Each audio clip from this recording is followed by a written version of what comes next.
Welcome back to our podcast, our last 30, a podcast about life, death, and everything in between. Caesar, how you doing, man? I know you have been sick. You were getting through some tough times. It's been a rough week. It's been a hell of a week. That's for right sure. Now, listen, in the United States, people are experiencing a lot of sickness, man. There's a lot of things going on. So if you're dealing with that, I hope you're resting. Getting caught up on your work, getting caught up on your rest. Actually, more important. Yeah. Man. And throw on a podcast or two. Listen to us. Maybe our voices are soothing. Maybe it's what's getting everybody sick. Maybe it's what's getting sick. Exactly. Maybe they're sick of us already. No, it's been 30 episodes, so I don't know. We no, really. We did. Here it is Sunday. We're recording and yesterday we were keynote speakers at an event, phenomenal event. These guys just host such a great event, and we're just so excited to be a part of that. And thank you for those who attended and participated and supported them. And shout out to Ariela who took a big part in organizing that, and she's pretty phenomenal there in Fort Worth. I was talking to Caesar, and I said, "Well, what are you doing this morning? We're going to record, right?" He said, "I'm at church, man. I'll be over there in a little bit." I said, "Do me a favor. Why don't you come join us for church?" We have been going to church here. My kids mandate that we go. It's non-negotiable. Non-negotiable at the house, yeah. And Caesar's like, "Yeah, man, I'll go. I was going to be at your house anyway." So we took a little bit of time this morning to connect there at the church. And as we sat here and talked about what our topic is for the day, or our topics, we were actually inspired by the message he heard, the very first service he went to. Morning, yeah. And then the second part of the morning at the church service that we attended together. So shout out to Pastor Stanley there at Ferris Baptist Church on that second one. And Caesar attended. It's called Social Dallas. Social Dallas. And he was telling me more about that. Can you go into again what you were talking about and what stood out and how that is set up, man? Yeah, this was my first time attending a service like this. I had tried a few different places and stuff like that. How'd you hear about it? I was about to say, for some reason it popped up on my Instagram. Somebody, I think somebody went and I saw it and I liked it and I just started following them. And I'm like, okay, I don't have anything going on early. The power of social media. Yeah. Oh, absolutely. And they had like 3 different services, like 8, 10, and 12, whatever. So I'm like, all right, let me go to the morning one. That way I can get it out of the way, drive down to here, record and do whatever. So when I get there, first time there, it's at Gillies, Dallas. Big old place. A bar. Yeah. So they're up in the stage. Yeah, still. Wow. But they set it up pretty nicely. Yeah. They're obviously up at the stage and stuff, so it's pretty cool. A little different than what I've been used to, but I think the message was powerful. Again, did not know what I was coming into. Did not know what the message was going to be or what they were going to be talking about. But when I get there, it's like, we're doing a 5-week series on relationships and love, and I'm like, okay, interesting. I dig that. Started to get into the service. Started to get into the sermon, and honestly, just the way he talked, I can't remember the pastor's name right now, but the way he talks about marriage and love and relationships, especially today's segment or today's week, that he was talking about it, because it's again today. This is week 1. Week 3. So I came in. So I come in the middle. Gotcha. He's in the middle of like marriage and those relationships and going into it, and how the Bible and the Scripture details what marriage looks like, what it's going to be until. So whenever he talked about it, I was just in awe with the message. I think the things that he mentioned about leaving the baggage that you carry every single day behind when you come into a relationship is powerful. At first I'm like, what is he doing? He came out with a suitcase to the stage. So I'm like, what's going on? Is he leaving? Reminds me of our homeboy Roy. Yeah. Roy does that too. Yeah, exactly. I love that. The visual representation, man. That's it. That's exactly what he brought it, and it wasn't a carry-on. He also made it very clear. This is not a carry-on. This is something you gotta check through TSA when you go through it. Um, The big one. the big one, yeah, big old suitcase. I think the biggest thing for me was he obviously made that reference of going through TSA that when you are going to check it, TSA employees are not surprised that you're bringing luggage Correct. into your flight, into this journey that you're going to take. They're going to check it, but they're going to ask some questions. Lithium batteries, X, Y, or Z. Do you have anything? Yeah. Exactly. Those questions. So he brought that back into relationships. It's the exact same way. People should not be surprised that we all bring carriage with us to a relationship. Yeah. At the end of the day, every single thing that we do, we're putting more stuff into that luggage. We're individuals, man. Exactly. And we enter that relationship together, a partnership. Yeah, partnership. But we are truly two individuals coming in. And it's two individuals carrying their own luggage. Great point. It's a battle. It's not a battle between one person or another person. It's a battle or misunderstandings whenever it comes to that is the baggage that this person carries against the baggage that this person carries. He brought his wife out too with her luggage. And it's like, you guys can see it. They're different. One of them's a little bit bigger than the other. One might be a little bit smaller than the other. We all come with different baggage, different experiences. But at the end of the day, that's the biggest picture that they were trying to do. Like, once you're able to find that right person, the person that you know that no matter what kind of luggage, no matter what kind of baggage they come with, that's the person that you want to be with. That's when that relationship is going to be fruitful, and it's going to be a good relationship and a good marriage. Again, that was the essence of it. And I think the other next big moment and powerful thing that he mentioned was that marriage is not a contract; it's a covenant. Meaning that it's not a transaction. Once you see marriage or something as a contract, it's a debt and debtor relationship. So if you don't hold up to your end of the deal, if you don't hold up to your end of the bargain, then I'm out. That's not what a marriage should be. A marriage is good and bad, in sickness and in health. All of it, brother. All of it. So, yeah, that just, again, first time there, blew my mind completely on the message that he gave us this morning. And that's funny because, Caesar didn't come in with us talking about that. We were chatting and I told him, I said, I really liked what the pastor said today. He was talking about another message, but in passing, he said, what men are seeking, right? And he said, men are seeking peace. And, I looked over at you briefly and I looked over at my spouse as well, because when she and I talk, right, or we get into difficult conversations, maybe a little argument, she tells me, right, she's emotional and she's frustrated and she tells me exactly what it is, and sometimes she lets me have it, bro. And sometimes, it hurts and sometimes it feels a certain way. And I remember one time she says, I'm telling you what I'm seeking. Private conversation. She let me have it.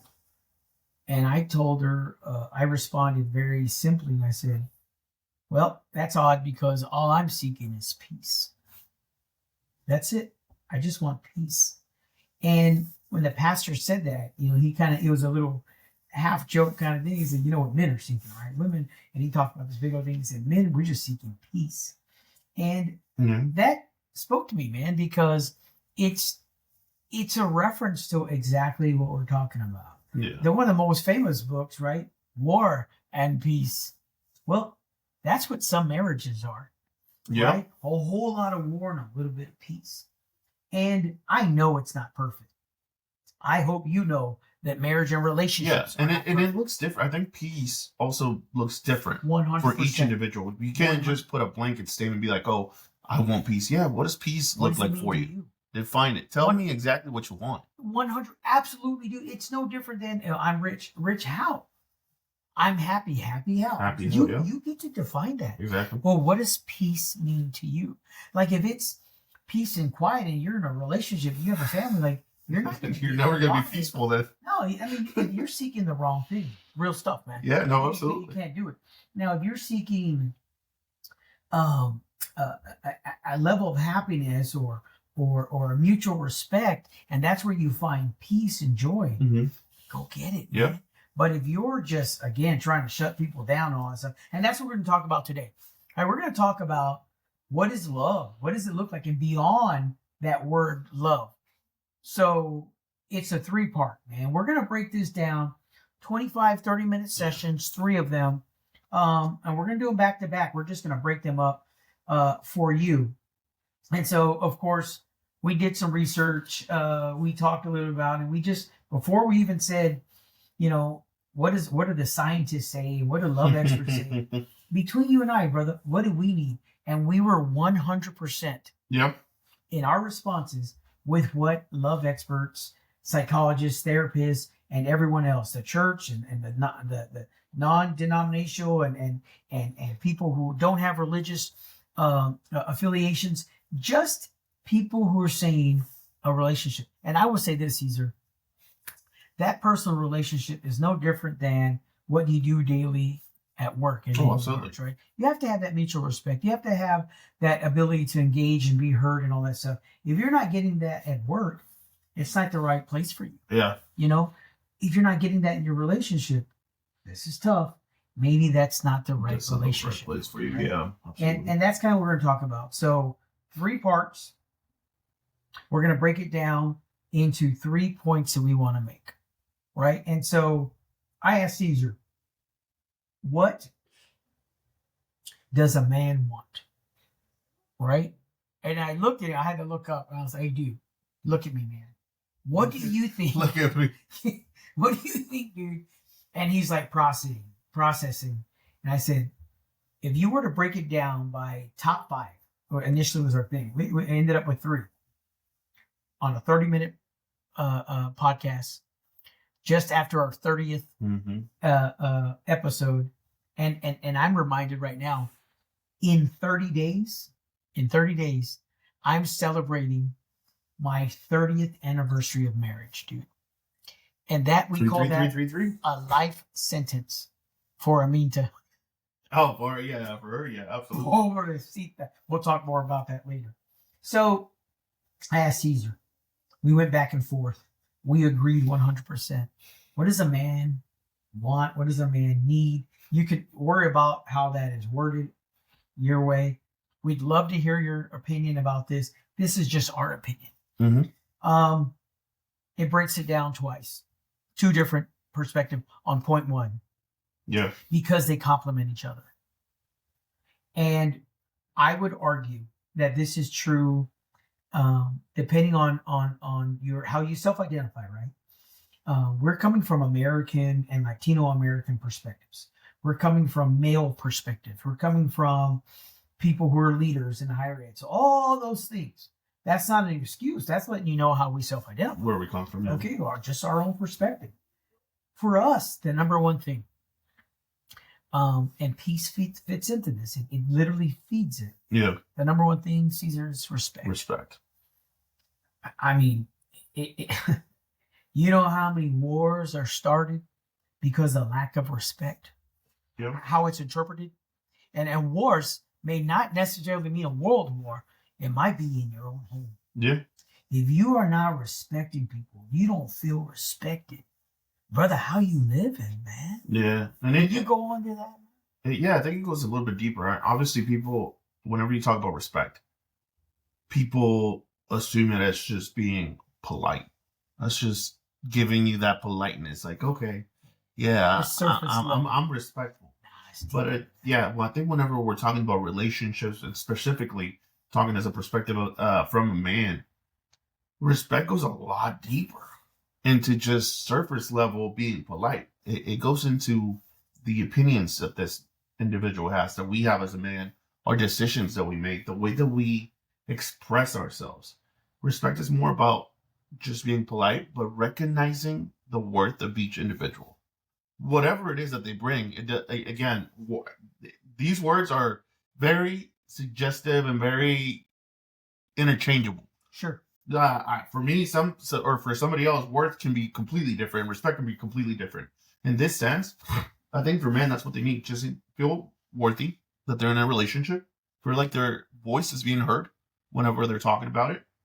If agreements do come up, being able to know how to resolve them. And I think that also is on us as men. Yeah. To be able to voice it. Because at the end of the day, I think we fall into a category or into a stance of like, oh, they should know what I want or they should know what I need. And that's a great point, Caesar, because if you're a woman listening in, and we know a lot of women listen in, you're thinking, or perhaps you're thinking, these are very similar to what I need. You're right. Yeah. Women have done an excellent job of being able to express themselves and what they want, what they need, what they seek, the modifications in life. And men, is kind of our perspective. We haven't always done that. We haven't always shared. I was actually seeking this. I was looking for this. This is what I'm looking for, yeah. Yeah, and then a relationship breaks up, and then you're like, had you just respected me? Well, baby, did you tell her that? Did you tell your partner? Yeah. You know, let's say you're in a same-sex relationship. Same thing with you. I would imagine, that is a communication there. If you're not communicating, how does your partner understand exactly what you need in the relationship, man? And you talked about that. There's a level of vulnerability for men that and that they feel, and perhaps that's why they don't express themselves in what they're seeking, right? Yeah. And I think honestly, that's, now that you brought that point up, I think for a lot of men, there's a reason why they go through a lot of relationships. If we're being completely honest, they tend to have a girlfriend for a couple months, maybe a year, for a while. It might not work. A month, two, being single, and then they go back in the dating scene. But that's because they were never vulnerable enough to tell that partner or the person, or they couldn't. Maybe they wanted to, but they couldn't, or it wasn't reciprocated with this partner, whatever the case may be. But that vulnerability aspect is not there to where they can express, hey, this is what I need from you.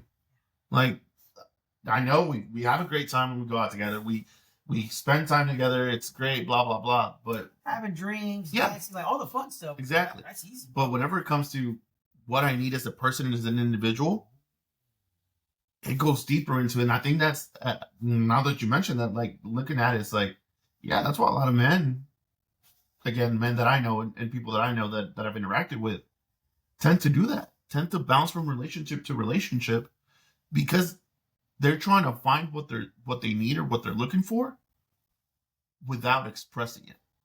They're trying to find the person that is just going to give it to them, rather than like, hey, let's work on it. This is a relationship. I want to be with you. And there's maturity levels. Exactly. Maybe that guy's not as mature to fully developed and fully come to terms with what he's seeking in that relationship. And that takes a while too. I mean, without stereotyping, I do see that sometimes women tend to mature sooner, have a better understanding of what they're seeking, right? And men can be lost in the physical and lose themselves sometimes in the physical and neglect the emotional side, the vulnerable pieces of what is love, man. Love is more than dropping a couple of bills for a nice dinner and night out. It's a conversation. Yeah. Man. Physical fades. Character doesn't. Say it again. Say it again. That physical attraction is going to go away. Maybe eventually, maybe one point. Things are going to happen. It's going to fade. The character and who you are as a person, maybe. If all you got, look, here's the good news, right? If all you got is good looks, it's fleeting. If that's all, if you built your self-worth in just how you look, or just your money, or just whatever on the superficial level. I've been blessed, but I've been ugly since day one. I was born ugly. In my teens, I was ugly. In my 20s, 30s, and 40s, and now my 50s, I'm still ugly. So you know what? You're going to be ugly forever. Listen, I'm going to be ugly forever. I'll tell you what, though. I have to have a level of conversation. Yeah. A knowledge. You better be bringing more to the relationship. Absolutely. Caesar, for real, man. You got to bring more to the relationship. If all you got is good looks, if all you got is a nice ride or whatever, at a certain point, man, It's gonna fade away. It's gonna become boring. Yeah, It's gonna be, we become complacent. money, bro. Like money. Like when you got money like that, and then what? Like having a steak or having two steaks, ain't nobody impressed, right? Having a couple of cars, or maybe you got a whole garage, or maybe you got a 20-car garage with all these hot rides. You can only ride one at a time. One at a time. And when it's all said and done, because our podcast is about our last 30 days of living, when it's all said and done, they're not gonna remember it. You can't take any of it with you. And they're gonna remember who you were as a person. You can't take it all. Can't take it. That's the only thing you're leaving behind. Memories. Character, brother. The legacy. Talk about that legacy you leave behind, man. On the real, man. Yeah. So here's the thing. Respect. Respect for a man is everything. When you see someone like, hey, what happened, dude? Like, what happened on that situation? Hey, dude disrespected me. And all the men in the room was like, nah, you can't do that. Can't disrespect him. Can't disrespect his family. You can't disrespect his moms. You can't do those things. For certain. Now, you know who gets brave? People on the internet. People on the internet get real brave. I'm going to tell you right now. But in person, when I grew up, the way I grew up, and I think this is true for most of us who listen in, you had to back your words up. I'm not gonna lie. What's the new acronym? FAFO? Mess around. And find out. Muffle. See, I'm a muffle. Mess around, find out. Because I don't use them words hardly anymore. Not on the podcast. Okay, moving on. But I'm just telling you right now. Listen, respect is that powerful, Caesar. And we're gonna keep going back. It's a theme when you talk to men, when men talk to men. We like to think, I want to think in a perfect world, we render respect to women. I know that's not always true. You can give 1,000, million, 100 trillion examples of that. But the truth is, for us, on today's topic, what are we seeking from our partners is respect. Yeah. And we're seeking peace. The second thing we talked about, is that support and encouragement, man. Can you go a little bit into what that support and encouragement looks like in a relationship? And again, I'm married, right? I've been married for a while. That's my unique perspective. Caesar is single and apparently ready to mingle. I don't know. That's none of my business. I don't get into it. But he has more experience in dating than I'll ever have. I don't know about all that either. Dude, I haven't dated anyone in 30 years. Well, in my 30 years, I've only dated 2 people. So you probably dated more than 2 people in 60 years. Bro, did you just say 60 years? Move it up. Boy, move it up. I thought we were going with that 30 reference, so 30 times 2. Support and encouragement. I think that's huge. Look, dude, on the real. Men, how are we conditioned, man? Again, now I know the stereotypes, the traditional, blah, blah. Just follow us, man. Traditionally, brother, we are conditioned to be problem solvers. Mm-hmm. Hey, this is broke. Hey, let me go fix it. Yeah. Now the emotional side of that. Hold on. And the women, and I'll share this with you. My wife and I just went to a marriage conference, and one of the speakers talked about that. We went to the XO conference in Frisco. And it was a religious affiliated referenced conference for married couples. And they talked about that. They said that the man is real quick, a stereotypical man is real quick. The wife says, hey, this is going on in my life. How do I fix it? Yeah. And the speaker's point was, I don't need you to fix it. I need you to hear me out. And that understanding the difference is kind of where we're at here, man. Mm-hmm. So can you kind of expand a little bit on we've been conditioned to fix stuff, but as a result, if we can't fix it, or if it's not in our purview, if it's not something we have the skill set to do, it makes it a little bit more vulnerable, doesn't it? Yeah, I believe so. I think it goes back to that vulnerability and not being able to share our struggles. I think that also feeds into that toxic masculinity per se, because we don't want to feel vulnerable. We don't want to feel weak. We don't want to feel like we made a mistake. We always want to be the ones that, I'm the one, I'm the provider. I can do this. I can do all that. I know how to solve everything. But at the end of the day, we're all humans. We're humans. We all carry baggage. We all have shit that we with stuff that we go through. And we're all trying to figure it out. And exactly. We're all trying to figure life out. So at the end of the day, we're all going to struggle through things. We're all going to go through stuff. And if a man is not able to confide in his partner and talk about these struggles without being used against them.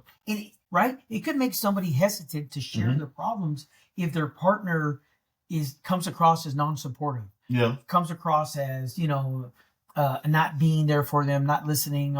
Maybe they're on their phone the whole time. Or even at times where arguments arise and you're like, oh, but you remember this? Oh, but you remember that? Like, bruh, I told you. Because I was dealing with it. I thought you were going to help me through it, whatever. That's why I was able to feel vulnerable. So that's why men don't have that vulnerability anymore, because they come back to an argument or whatever, and they use it against them. They use some of these arguments, some of the vulnerabilities, some of the weak points, some of the struggles that they've been through to get back at them. You know what? That reminds me. I didn't go to the school. I was going to go to school and I chose not to. But there was this weak, this coach. She's a weak person. I'm going to tell you why. My daughter's on the team. It's the last game of the season. They just sat her. They didn't play her. She's emotional, right? Like, we brought family there, all this stuff. Mm-hmm. She joined another sport. She's on the A team. The last week of the season, they move her down to B team. The B team coach, she's a piece of something. Right? So I'm not gonna say her name, because it doesn't matter, but she knows, right? So this woman, coach, did not play my daughter on the last day of the season as well, right? Now we got family there, got flowers, all that stuff, right? It's a big deal. And so my daughter was asking me, so can I go ahead and coach and this and that? And what she said in front of her, this is the thing, her not playing, there's got to be a reason. For sure, absolutely. I don't question the coach. No. But that's not what I was upset about. I was upset because this is what happened. The exchange was like this. Just sit down. She told my daughter, just sit down. That's why you was moved down from the A team to the B team. You're not going to play anyways. You were never going to play, something along the lines like that. So she embarrassed my daughter. She ridiculed her in front of her team. So what I said I was going to do, I didn't, brother. I didn't, because it would be too emotionally charged. What I was going to do, I was going to tell that young lady, the coach, let me ask you a question. My daughter is destined for greatness, as every child is. And you ain't done nothing. Matter of fact, show me your win-loss record. Break it down right now. I'm going to show you my win-loss record. I don't play around, brother. I'm here to win. And every loss was a lesson for me. So every loss for my daughter is going to be a lesson. So my daughter will only get better. My son will only get better. But this piece of work over here, she's using her little power, and it is little power, to disrespect a young person, a young mind. Coaches have the power to change lives, brother. Oh, yeah. And this coach she can't lead her way out of a wet paper bag. What's up? Yeah, I mean, that's true. Got me all over here feeling a certain way.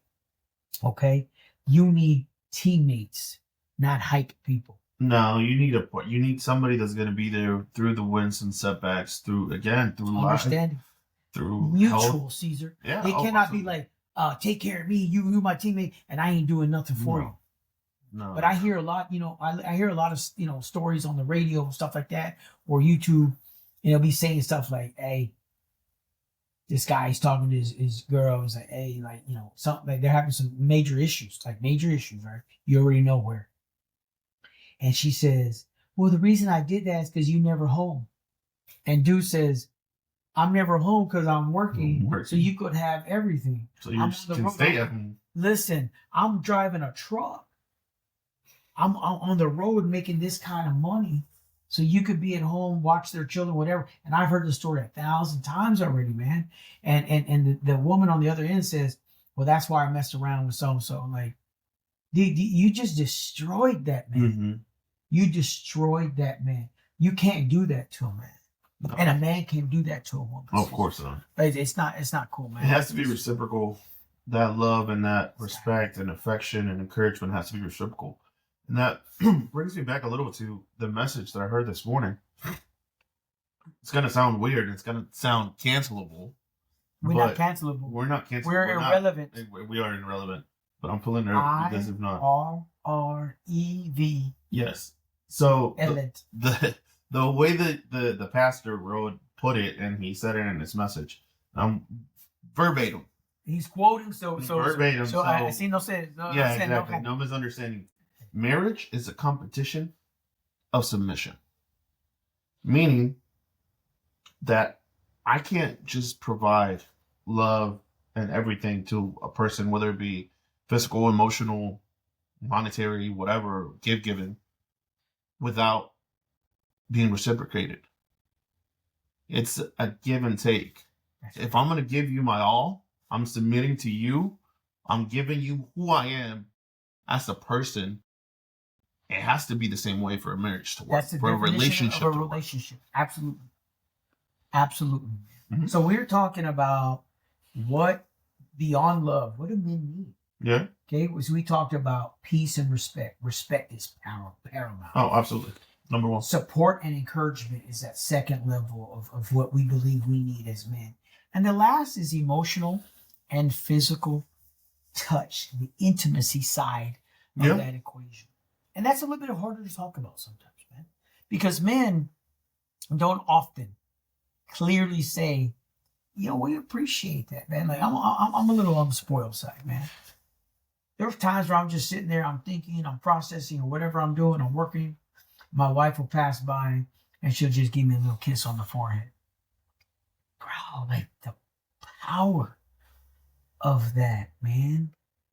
I remember when my mom was alive and we'd be doing something and talking and she just throw a compliment like, Mijo, I'm so proud of you. Oh, Mom, what are you talking about? Your mom, like I saw it yesterday at the event. I saw how Caesar's mom was just looking at her son like, you're the dreams I couldn't even have imagined would come true. And when you have a spouse and children, they will be that next level of dreaming. That's the power we're talking about. Yeah, and I think sometimes we take it for granted. Or a lot of the times we take it for granted. Because we see it and sometimes we need it and we don't even know it. And we receive it and we're not even present in the moment and in time to be able to enjoy it. Because again, at the end of the day, it goes back to also being a provider, being able to go through to deal with struggles. Whenever these physical touch that are more than intimacy or whatever come, it's more than likely whenever you're down, whenever you're not going through a good path or whatever. But at that time, our head, our brain is in that problem.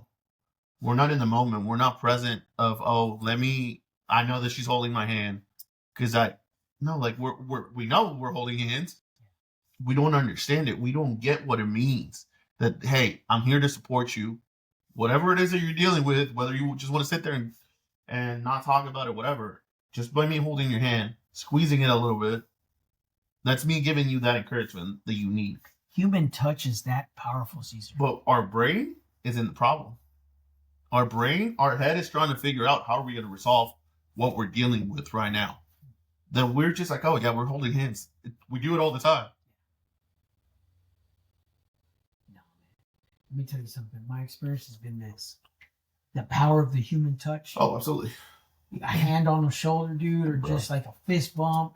American customs are an extend of the arm. He or she extends their arm. So there's a 3-foot distance to a 3-foot distance. It's 6 feet. That, ironically, that's the same measurement when we die. That's where they put us in the ground, 6 feet. That's our distance in the traditional American culture. But increasingly, you see communities where men bring it in, man. Yeah. Caesar and I, when we greet, we bring it in, we dap, we hug, like, what's up, man? We show love to each other because that's how we start our engagement. It wouldn't be appropriate if we didn't come into each other's space and be like, yo, man, the level of respect, the mutual level of respect and camaraderie between us, man, it really is a beautiful thing. Yeah. Well, I think about like when I engage with my my university president, You know, he's very much a hands-on. He's a big guy, about Caesar size, and he'll come in, he'll hug you, stuff, shake your hand, just kind of rough you up a little bit. Yeah. It feels good, dude. Like that human touch feels good. I know a lot of people in my circle.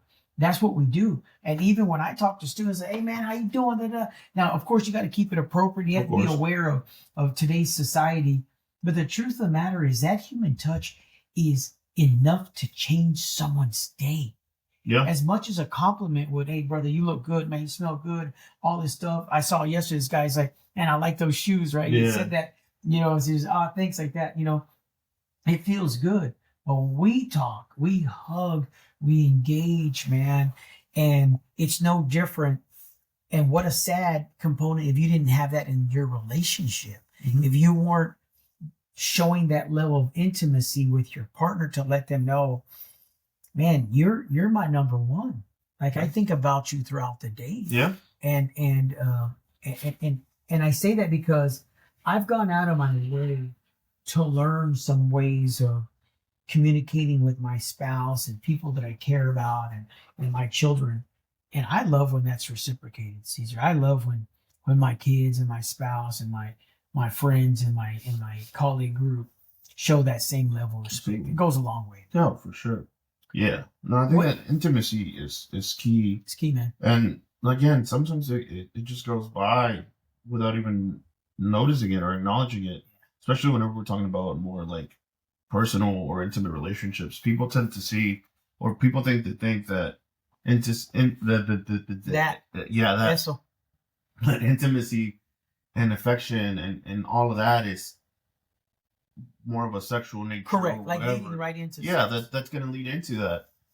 Nah, bro. Like just literally pure human touch. Being there together in bed watching a movie, holding hands, hugging each other. Little things like that is what creates that intimacy and that bond in a relationship more than sex would. Absolutely, man. You know, what happens, Caesar, when that's not in the relationship? If you don't have respect, you don't have peace. If you don't have that support,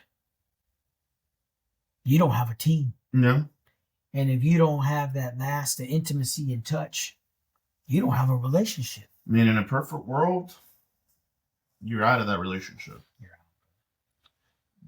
But again, we go back to how we started. We focus so much on the physical attraction at times.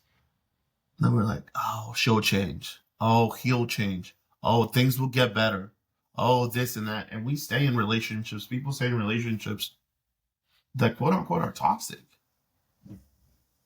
What kind of things do people put up with in relationships? Cheating, lying. People who don't work, like a man who, listen, and you know what? You can say whatever you want. You're a man who don't work. If you're not producing money, and I'm talking about producing money, whatever, I don't define what is work. But if you bring it in, if you're taking care of your family financially, for me, that's what a man is. Okay? Now, unless you have a physical disability or the circumstance like that, okay?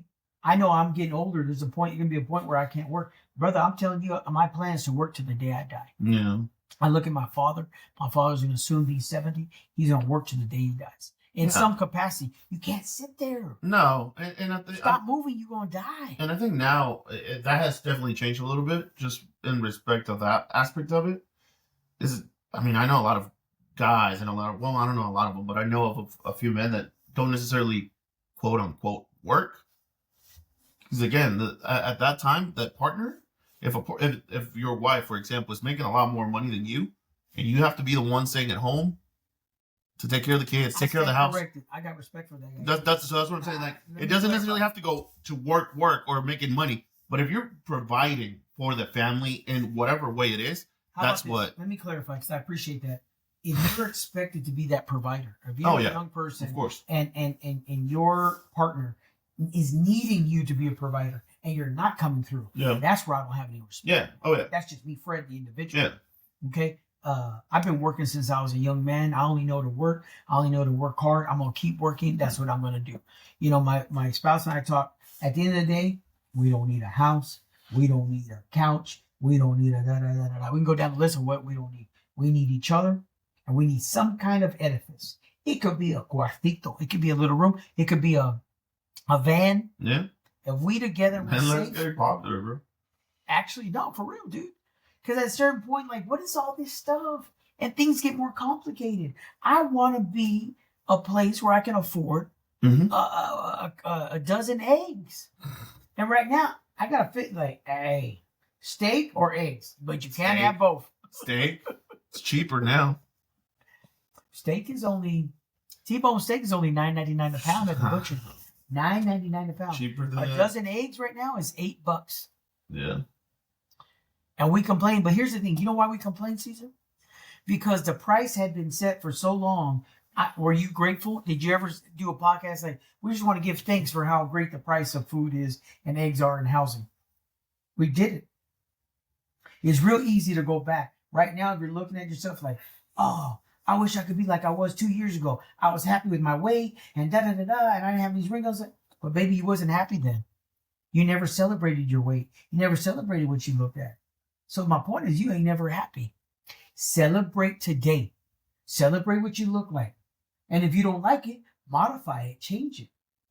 But don't look every time at yesterday and be like, oh, I wish I was there. I promise you, I was happy back then. You weren't happy. I see it time after time. In your relationship, when you're not happy, make those modifications. Mm-hmm. Be clear, have that communication. It's a 3-part series. That's part 1. Yeah. Follow us again. Listen, we're going to keep talking. We'd love the appreciation. We are up to 1,200 subscribers. Yeah, a little bit over. We're gonna keep growing. We need more listeners. We need more likes, more shares. We are super excited to let you know that we're going to be hosting our own conference. Mm-hmm. Caesar, if you could please put that QR code. We have 15, 18 seats left. Spots. Okay, less than 20 seats left. March 22nd. It's March 22nd. It's at Mountain View College. We have some great events lined up. It's going to be fun, exciting, and we're doing it on a, as they say, shoestring budget. We ask for donations from our friends, from our colleagues, and people have come through. Mm-hmm. We're going to share that on social media. I'm telling you, I have been humbled by friends, families, and colleagues Everybody who that's have given. helped. It tells you that they believe in the cause and they trust you. They trust you. I think more than anything that, and it hasn't come easy. It hasn't come easy. And it's a challenge to us to ensure that we respect every penny that is donated. Absolutely. And do that. Thank you for following us. We'll see you at our next podcast, part 2 of this conversation. Part 2 next week. Thank you guys. We'll see you. We'll see you.